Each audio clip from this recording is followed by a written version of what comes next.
नमस्कार,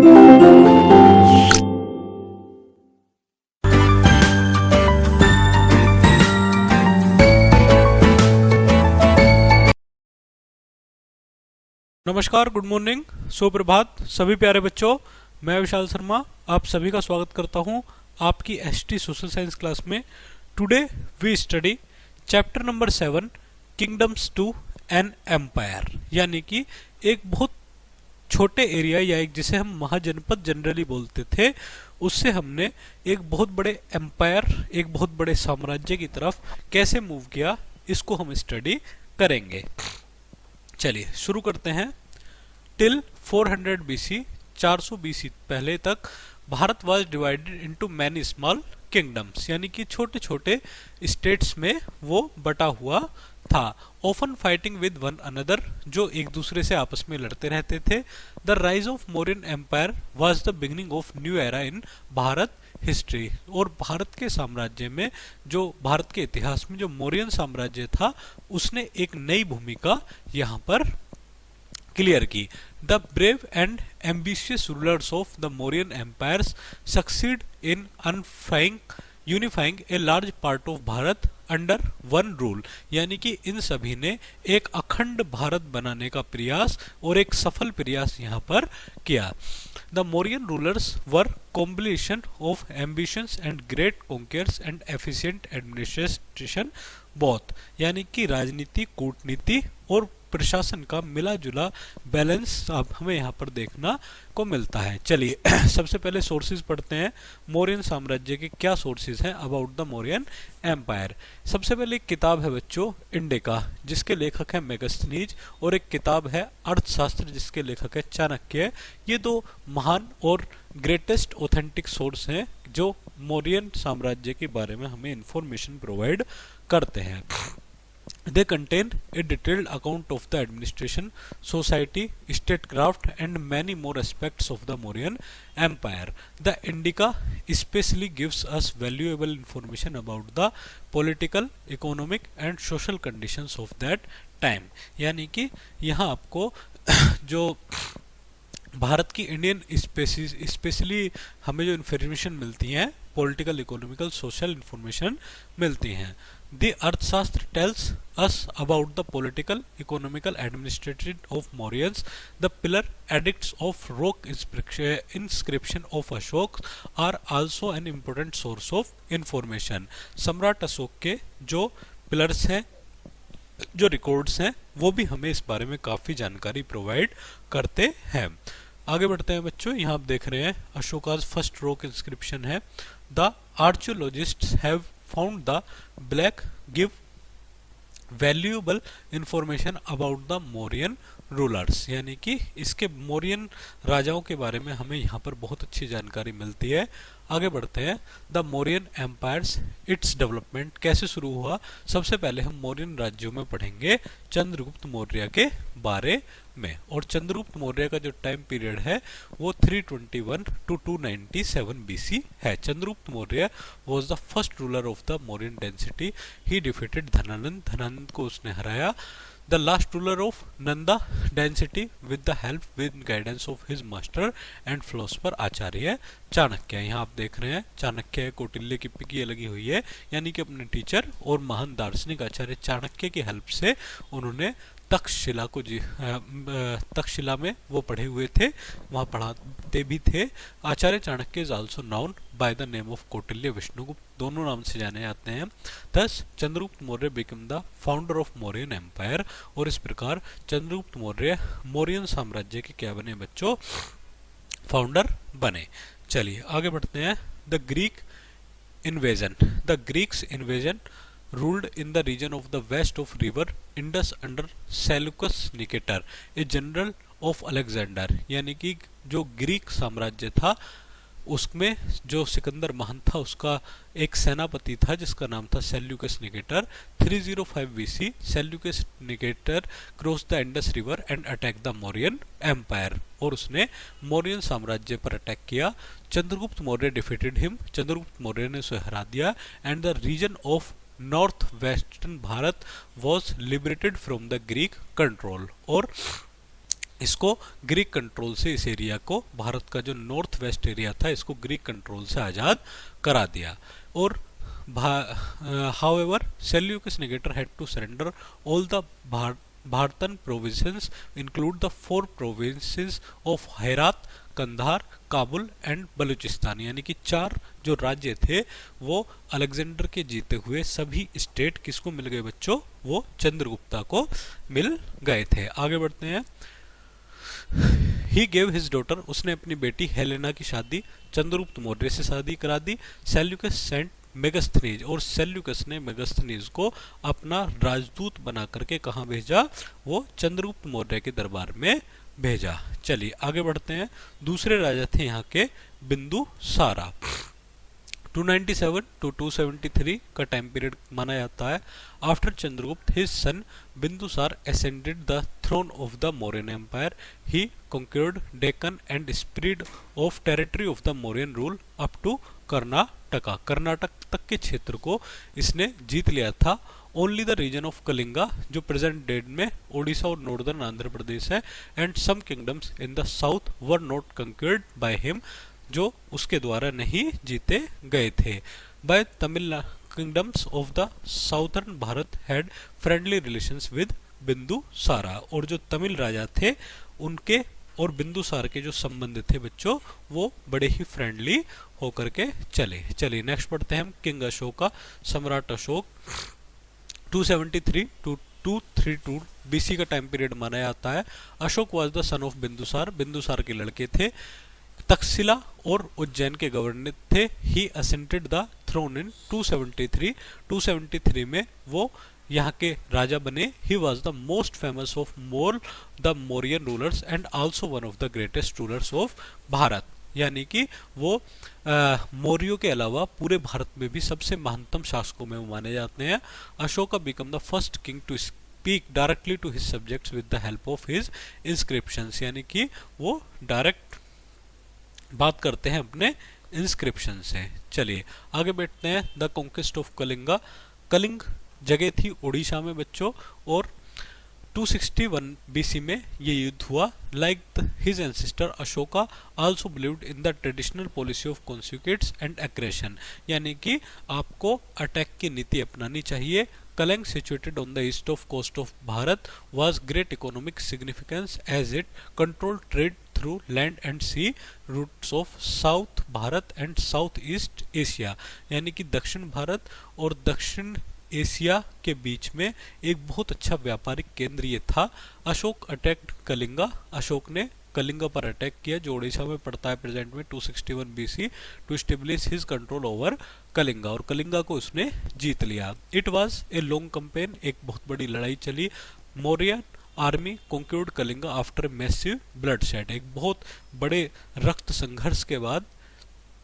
but the war with Kalinga changed Ashoka for the whole life, लेकिन जब ये झगड़ा हुआ, रक्तपात हुआ, तो एक अशोक का जो हार्ट था बच्चों, जो हृदय था वो परिवर्तित हो गया। Having seen the large scale destruction and bloodshed he became very disturb, बहुत डिस्टर्ब हुआ और उसने दोबारा से युद्ध ना करने का निर्णय लिया। He became the follower of Buddhism and started preaching अहिंसा, लव एंड कंपैशन, और अंततः उसने बौद्ध धर्म को अपना लिया, और बौद्ध धर्म को अपनाने के बाद हमेशा सत्य और अहिंसा को फॉलो करने का रास्ता अपना लिया। यहाँ आप देख रहे हैं बच्चों ये सारा साम्राज्य मौर्यन साम्राज्य के हिस्से में उस समय पर हुआ करता था। आगे बढ़ते हैं। अशोकाधम, अशोकाधम, धम एक पाली प्राकृतिक भाषा का शब्द है। धम्मा इज ए प्राकृतिक वर्ड विच मीन्स धर्म इन संस्कृत, यानी कि जिसका अर्थ संस्कृत में क्या है, धर्म है। Ashoka left the policy of conflict through war and adopted the policy of peace and welfare, Ashok ने युद्ध की नीति त्याग करके क्या कर दिया, पीस और वेलफेयर की नीति को अपना लिया। This policy come to be known as Dhamma, इसी पॉलिसी को हमने धम्मा कहा है। तो the teaching of Buddha was Ashoka put up the throughout his empire. The main principle of Dhamma are follows. क्या follow धम्मा के क्या कंसेप्ट हैं? One should respect elders, teachers and monks. हमें बड़ों की, टीचर्स की सम्मान करना चाहिए। Obey the truth at all times. हमेशा सदा सच बोलना चाहिए। Live together in peace and harmony. हमेशा शांति और हारमोनी के साथ रहना चाहिए। Be polite and kind to young, one's obey one's parents and follow the path of ahimsa, हमेशा अहिंसा को फॉलो करना चाहिए। Show charity to the poor and needy people, जो जरूरत और गरीब लोग हैं उनको हमेशा दान करना चाहिए। स्प्रेडिंग धम्मा, धम्म का जो प्रचार हुआ, Ashoka adopted the following measure to spread the message of Dhamma.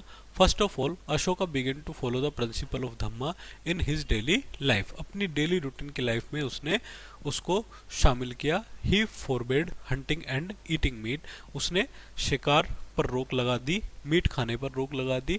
He got the principle of Dhamma engraved to rocks and pillars of his empire in Pali language, Pali भाषा में उसने अपने कंसेप्ट्स को लिखवाना शुरू कर दिया। He appointed officials called Dhamma Mahamatra to spread Dhamma and encourage them to follow in their life as well, यानी कि धर्म महापात्रों की नियुक्ति की, अपने लड़के महेंद्र और लड़की संघमित्रा को श्रीलंका अपने मैसेज करने के लिए भेजा, बौद्ध धर्म के प्रचार के लिए भेजा। चलिए बच्चों आगे बढ़ते हैं। आगे हम बढ़ेंगे द मौर्यन एडमिनिस्ट्रेशन, मौर्यों का जो एडमिनिस्ट्रेशन था उसे पढ़ते हैं। Megasthenes Indica provides valuable information about the Mauryan administration. Kautilya was the prime minister of Amatya in the court of Chandragupta, Chandragupta के अमात्य थे, चीफ प्राइम मिनिस्टर थे। अर्थशास्त्र रिटन बाय कौटिल्य, अर्थशास्त्र रिटन जो उन्होंने लिखी है कौटिल्य ने, उसमें उनकी गवर्नमेंट के बारे में जानकारी मिलती है।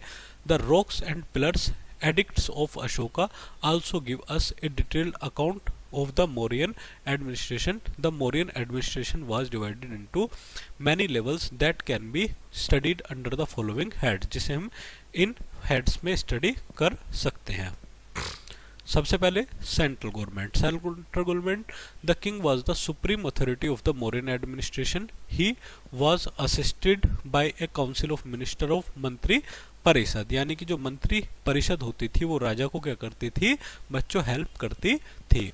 All the important decisions concerning the empire were taken by the king, सभी जो महत्वपूर्ण निर्णय लिए जाते थे वो राजा लेता था। He also travelled vastly to gain a first hand account of what was happening in the empire. There were 6 separate departments to manage the affairs of the state. Each department was led by a committee of 5 members. एक committee इसमें काम करती थी जिसमें 5 members work करते थे। Provincial government देखते हैं। The empire was divided into a number of provinces, प्रांतों में बटे हुए थे। Each under the charge of prince of a member of the royal family, जो एक शाही परिवार से बिलोंग करता था। फर्दर द प्रोविंसेस वर सब divided into districts and the districts into village, और ये सब डिविजन्स डिस्ट्रिक्ट में बटे हुए थे और डिविजन्स विलेजेस में बटे हुए थे। The head of the district was called the Pradeshtri, Pradeshtri उसको कहा जाता था। He was assisted by junior officers such as the Yuktas and Rajukas, और इन्हें युक्ताज और राजुकास कहा जाता था। यहाँ के रेवेन्यू सिस्टम को हम देखते हैं। Land revenue was the main source of income for the Mauryan government, Mauryan government के लिए एक बहुत अच्छा सोर्स माना जाता था। Land revenue was fixed between 1/4 and 1/6 of the total production, total production का 1/4 और 1/6 माना जाता था। The taxes were collected from forests, mines, customs and professional taxes से इसको कलेक्ट किया जाता था। This money was used for building and maintaining army, building roads, rest houses, digging wells, irrigation projects and other welfare works. आगे बढ़ते हैं। Upagupta a Buddhist monk, एक Buddhist monk थे। वाज गुरु ऑफ अशोका, अशोक के गुरु थे, प्रसिद्ध गुरु। चलिए आगे बढ़ते हैं बच्चों। Military administration, the Mauryan army consist of infantry, cavalry, elephants, navy and chariots. Senapati was head of the army, सेनापति आर्मी का हेड हुआ करता था। The army was trained and well equipped with bows, arrows, spears, swords and other weapons, यानी कि बहुत अच्छे तरीके से आर्मी को सजाया जाता था। आगे बढ़ते हैं। Pataliputra, according to the Megasthenes, Megasthenes के अनुसार पाटलिपुत्र कैपिटल थी मौर्य एम्पायर की, एक बहुत सुंदर और ब्यूटीफुल इंप्रेसिव सिटी था। The city was surrounded by a deep moat and high walls to protect it from the attacks of the enemies, tours and gateway along with a wooden wall surrounded the city. The royal palace was made of stone whilst people's house made of brick and wood. जो शाही परिवार होते थे वो पत्थरों से बने हुए होते थे, लेकिन आम जनता के घर ईंट और लकड़ी के बने हुए होते थे. A group of 30 officials divided into 6 committees used to look after the city. यानी कि 30 ऑफिस भागों में डिवाइडेड था. These committees looked after the different department of the cities administration. और ये जो कमेटीज थी ये डिफरेंट डिपार्टमेंट्स में बटी हुई थी. चलिए आगे बढ़ते हैं, यहाँ की इकोनॉमिक लाइफ के बारे में पढ़ते हैं. ड्यूरिंग द मौर्यन एम्पायर के दौरान agriculture was the main occupation of the people. मुख्य व्यवसाय था लोगों का. The growth of trade and industry was peaceful and developed. और ये जो इनका इंडस्ट्री थी वो शांत और डेवलप्ड थी. Takshashila was linked by a highway with Pataliputra. Takshashila एक हाईवे से लिंक थी पाटलिपुत्र के साथ. This highway continued to the port of Tamralipti. Bengal से एक पोर्ट के रूप में ये था. From where ships set to south east Asian centuries. यानी कि साउथ ईस्ट एशियन सेंचुरीज के माध्यम से क्या किया जाता था बच्चों, ये यहाँ पर माल उतरता. Trade with south Bharat was mainly done in diamonds, perils and gold articles. And with north west trade was done in horses and woollen clothes. Punched mark coins with symbols of hills, trees, the sun, the circle with arrows were used by Mauryan merchants in trades. चलिए आगे बढ़ते हैं बच्चों. Society और art and architecture, ये बहुत महत्वपूर्ण है जिसे हमें समझना है. अशोक स्तंभ, अशोक का एम्बलम जिसको हम बोलते हैं, ये 3 नहीं है बच्चों, 4 शेर हैं और 4 जीवित शेर यहाँ पर दर्शाए जा रहे हैं. आगे बढ़ते हैं art and architecture. Ashoka is created to have constructed many places. बहुत से प्लेसेस अशोक ने बनवाए. मोनेस्ट्रीज, पिलर्स बनवाए. He also built a large number of stupas. यानी कि बहुत से स्तूप भी अशोक ने बनवाए. द स्तूप्स आर हेमिस्फीरियल, एक हेमिस्फीरियल शेप में होते थे. Dome shaped structures made of bricks and earth, जो ब्रिक्स और अर्थ से बने हुए थे. The most famous stupa is at Sanchi near Bhopal. यानी कि भोपाल के निकट सांची बहुत प्रसिद्ध स्तूप है जिसे ग्रेट स्तूप के नाम से जाना जाता है. These stupas 4 covered gateways of on 4 sides of stupas. These stupas content the release of Buddha. यानी कि बुद्ध धर्म के बारे में, उसके विश्वास के बारे में ये बताते हैं. Ashoka's pillar are made of sandstone. Ashoka के जो पिलर थे वो सैंडस्टोन के बने हुए थे. They are beautifully polished and shine like metal in sunlight. यानी कि वो बहुत खूबसूरत थे और सनलाइट में बहुत अच्छे से चमकते हैं. They are beautifully polished and shine like metal in sunlight. The most impressive Ashoka's pillars it at Sarnath. जो बहुत ज़्यादा इंप्रेसिव पिलर है वो क्या है बच्चों, वो आपका सारनाथ का पिलर है. इसमें 4 शेर बैक टू बैक हैं. देयर इज ए चक्र, एक चक्र और व्हील बिलो ईच लोयन. और एक उसमें प्रत्येक उसमें एक चक्र है. This lion capital is now used as our national emblem, जिसे हम अब वर्तमान में राष्ट्रीय चिन्ह के रूप में जानते हैं. The viharas were the places where monks could study and live. यानी कि विहार उस जगह को कहा जाता था जहाँ पर मोंक्स स्टडी करते थे और वहाँ पर रहते थे. The Barabar and Nagarjuna hills, ये बराबर और नागार्जुन की पहाड़ियाँ बिहार और गया की प्रसिद्ध पहाड़ियाँ हैं बच्चों, जिनमें मौर्यन पीरियड के दौरान काफ़ी नए एरियाज वहाँ स्टडी करने के लिए दिए गए थे. आगे बढ़ते हैं. Decline of the Mauryan empire. The great Mauryan empire began to break up within 50 years of Ashoka's death in 232 BC. यानी कि 232 ईसा पूर्व में मौर्य साम्राज्य अपने पतन की तरफ हो गया. इसके कुछ खात्मे के कारण हम पढ़ते हैं. The weak successor of Ashoka could not control this vast empire. जो अशोक के जो कमजोर उत्तराधिकारी थे वो इसको कंट्रोल नहीं कर पाए. The vast extent of the empire, lack of transport of communication made of the task of administration very difficult. Officers became corrupt. अधिकारी काफी भ्रष्ट हो गए थे, corrupt, and this degraded degraded the efficiency of the entire administrative system. The governors of provinces took advantage to the weak political authority and gradually declare, यानी कि जो व्यवस्था थी वो काफी कमजोर पड़ने लगी और जिससे इनकी इंडिपेंडेंसी प्रभावित होने लगी. The large army could not be maintained without the regular flow of revenue, और इसके कारण आर्मी जो थी वो भी डिस्टर्ब होगी बच्चों, क्योंकि प्रॉपर रेवेन्यू कम पड़ गया. All these factors gradually resulted in the decline of the Mauryan empire, और इसके कारण मौर्य एम्पायर का पतन होना शुरू हो गया. The Mauryan empire came to an end in 185 BC with the killing of Mauryan ruler Brihadratha, यानी कि अंतिम सम्राट जो उसके ही कमांडर इन चीफ सेनापति पुष्यमित्र शुंग ने उसकी हत्या करके मौर्य वंश को क्या कर दिया बच्चों, समाप्त कर दिया. चलिए बच्चों, आज का टॉपिक हम यहीं खत्म करते हैं. मिलते हैं जल्द ही नई क्लास में. तब तक के लिए थैंक यू very much.